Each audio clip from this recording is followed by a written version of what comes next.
Following the tremendous combat success of the FA-18F Super Hornet, the United States Navy and aerospace company Boeing began to experiment with an electronic warfare variant that could replace the aging Grumman EA-6B. This led to the introduction of the EA-18G Growler, a direct derivative of the Super Hornet that had the best of both worlds. Despite being created for electronic warfare, the Growler retained its predecessor's top-notch performance and combat capabilities, making it a powerful asset for any air squadron. The Growler could carry mighty AIM-120 MRAM medium-range air-to-air missiles and AGM-88 HARM anti-radiation missiles if needed, as well as multiple state-of-the-art electronic equipment to completely disrupt the sensors, communications, and weapons networks of any hostile force.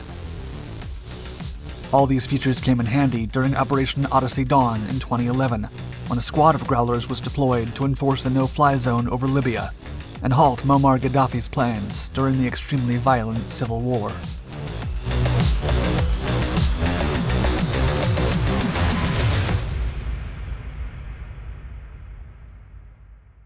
The FA-18F Super Hornet.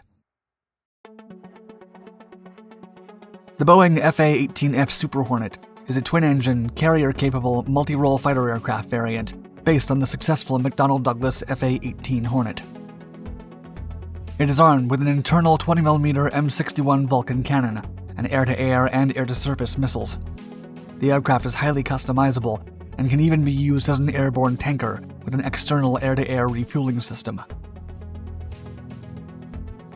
The Super Hornet flew for the first time in 1995, and production began in early 1997. Once it proved its airworthiness, the Super Hornet replaced the iconic Grumman F-14 Tomcat in 1999. Super Hornets have seen action in the Middle East going back to 2002, when they were first deployed to conduct airstrikes during Operation Southern Watch. Since then, the Super Hornets have seen action with numerous NATO partners and other allied nations, and their outstanding performance prompted the Navy to experiment with different variants, one of which was an FA-18F, fitted with an ALQ-99 electronic warfare system that could be used as the EA-18 airborne electronic attack aircraft. A replacement. In December of 2003, the Navy awarded Boeing a 5-year system development contract for the EA-18G electronic warfare variant. The objective was to develop a design that could overtake the electronic warfare role of the time-tested Grumman EA-6B Prowler, an updated model of the original Grumman A-6 Intruder. The Prowler had achieved critical success during the Vietnam War and other 20th century conflicts. Still, it was time to find a more powerful replacement. Boeing was to build the forward fuselage, the wings, and the final assembly, while Northrop Grumman would supply the electronic combat system, the center, and the aft fuselage. The first EA-18G prototype began production in late 2004 and was simply dubbed AE-1. It was rolled out on August 3, 2006, and the prototype's first flight was recorded on August 15, 2006. Following the successful trial, the Navy awarded the company a contract to produce 6 aircraft. The second prototype, EA-2, was ready in November of 2006, and the first operational aircraft was delivered to the Navy less than 2 years later. By the end of 2010, more than 40 EA-18Gs were in production. Growler design. As a derivative of the Super Hornet, the Growler shares most of the visual aesthetics of its older brother, with more than 90% of its physical characteristics. However, the Growler has some structural changes that are directly related to the installation of avionics and unique mission systems, which increase its total weight to almost 66,000 pounds. The aircraft has a length of 60 feet, a width of 44 feet, and a height of 16 feet, and the materials include a light alloy multi-spar wing, high-strength graphite, and epoxy panels. It also features a tandem cockpit design, placed behind an extended nose cone assembly, where the Raytheon AN/APG-79 active electronically scanned array radar system is stored. The pilot is located in the forward cockpit, and the system officer is in the rear cockpit. Meanwhile, the advanced crew station has a touchscreen liquid mission systems control display, 2 multipurpose LCDs, and 1 full-color tactical LCD with tactical aircraft moving map capability. Additionally, the Growler features an HMCS, or helmet-mounted queuing system, that has a first-look, first-shot, high off-boresight weapons engagement capability. This system allows the pilot to point his head at the hostile aircraft and automatically direct the weapons to target it and shoot it down. Most of the electronic equipment is mounted in the space where the Super Hornet's Vulcan cannon is stored. Still, the Growler has 9 weapon stations left for additional weaponry. Finally, power is provided by a pair of General Electric F-414 GE400 turbofan engines that offer up to 22,000 pounds of thrust each. This guarantees a top speed of almost 1,200 miles per hour, or Mach 1.8, an approximate range of 1,470 miles, and a service ceiling of 50,000 feet. Electronic capabilities. The Growler can be fitted with 5 ALQ-99 jamming pods that house high-radiated power jamming transmitters. These are installed in the aircraft's tail, and 2 AGM-88 HARM or AIM-120 AMRAAM missiles can also be carried. In addition, the aircraft can also be equipped with the APG-79 multi-mode radar with passive detection mode. The advanced APG-79 active electronically scanned array has air-to-air and air-to-ground detection, protection, tracking, and target acquisition modes. Meanwhile, its radar has a 4-channel receiver exciter that could generate waveforms with increased range for electronic warfare. Some of the radar modes include sea surface search, ground-moving target indication, and air-to-air tracking. In March of 2021, the Navy and Boeing launched a 5-year modification program to revamp the Growler. Captain Chris Bonner, commander of the Electronic Attack Wing of the Pacific Fleet, said to the press, quote, "We're excited to have the Growler industry team here, working on capabilities that will bring the fleet enhanced electronic surveillance, enhanced data link, and the ability to carry the next-generation jammer pod."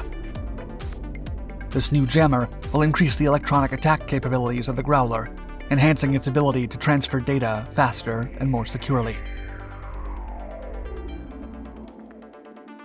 Operational status. The United States Navy Electronic Attack Squadron 129, or VAQ-129, accepted the first fleet of EA-18G Growlers on June 3, 2008. Also known as the Vikings, VAQ-129 had its beginnings during the Cold War, when its crews flew the A-3 Sky Warrior during the Vietnam War, under the designation VAH-10, or Heavy Attack Squadron 10. From 1970 onwards, the unit was redesignated Tactical Electronic Warfare 129 as it began flying the EA-6B prowlers. The unit then began its career as the Fleet Replacement Squadron for EA-6B Fleet Commands, and the Growler completed operational evaluation with VAQ-129 in July of 2009, rated as suitable for operational service. A month later, on August 5, 2009, some Growlers from VAQ-129 and VAQ-132 completed their first sea carrier-arrested landing aboard the Nimitz-class aircraft carrier USS Harry S. Truman. The first deployable EA-18G squadron then reached operational status in October of 2009 with VAQ-132, also known as the Scorpions. The first operational deployment was announced 2 years later, in February of 2011. To avoid confusion, the Growler's radio name during operations became Grizzly, as Growler sounds similar to Prowler. A squadron of EA-18Gs was used in combat for the first time during Operation Odyssey Dawn, the U.S. involvement in NATO's operation in Libya to enforce the United Nations Security Council resolution of 1973.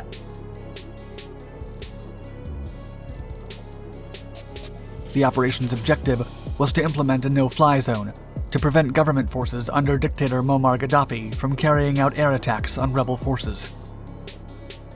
Odyssey Dawn took place between March 19th and March 31st of 2011, and was a success for NATO forces. The operation later evolved into Unified Protector, which resulted in an arms embargo over Libya and severe sanctions against the Gaddafi regime. the lone tactical jammer. By May of 2011, the U.S. Navy had received over 48 Growlers. With the termination of the B-52 Stratofortress EB-52H program, which intended to modify 16 B-52H airframes with additional electronic jamming capabilities, the Growler became the only manned tactical jammer. The idea behind this program was to convert 16 B-52H bombers into electronic warfare assets, and each aircraft would be fitted with specialized electronic jamming equipment. If successful, the program would have restored the USAF's airborne jamming capability that it lost after the Grumman EF-111 Raven was retired from service. Unfortunately, the EB-52H program was suspended in 2005 and grounded for good in 2009. Still, Air Staff Requirements Director Major General David Scott has stated that the Air Force will provide electronic warfare officers to fly on Navy Growlers without additional funding.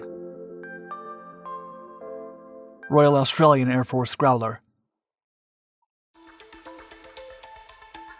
In 2008, the Royal Australian Air Force and the Australian government showed interest in acquiring the EA-18G and requested export approval from the US to issue an order. The intent was to buy 6 EA-18Gs that were part of an order of 24 Super Hornets. Then, in 2009, the Australian Defence Minister announced that 12 Australian Super Hornets would be upgraded with Growler capability at the cost of $1.5 billion. 5 years later, Boeing was awarded a contract to deliver 12 Growlers to the Royal Australian Air Force, or RAAF, under a foreign sales agreement with the US Navy. The first of the 12 EA-18G Growlers was delivered to the Australian Air Force on July 29, 2015, making it the first country to operate it besides the United States. During the press conference, Air Marshal Jeff Brown, former chief of the RAAF, said, quote, "The Growlers will complement our existing and future air combat capability, and we will be much more lethal with this AEA protection." The acquisition of the Growlers and Super Hornets follows the guidelines of Plan Jericho, a program intended to transform the RAAF into an integrated, networked force capable of delivering air support in all types of environments. As Rear Admiral Donald Gaddis, U.S. Navy Program Executive Officer for Tactical Aircraft Programs, put it, quote, "Growlers are the cutting edge of electronic warfare. As the U.S. Navy and RAAF continue to train and operate together, we welcome Australia's strategic step to advance the capabilities of our joint partners for years of future success."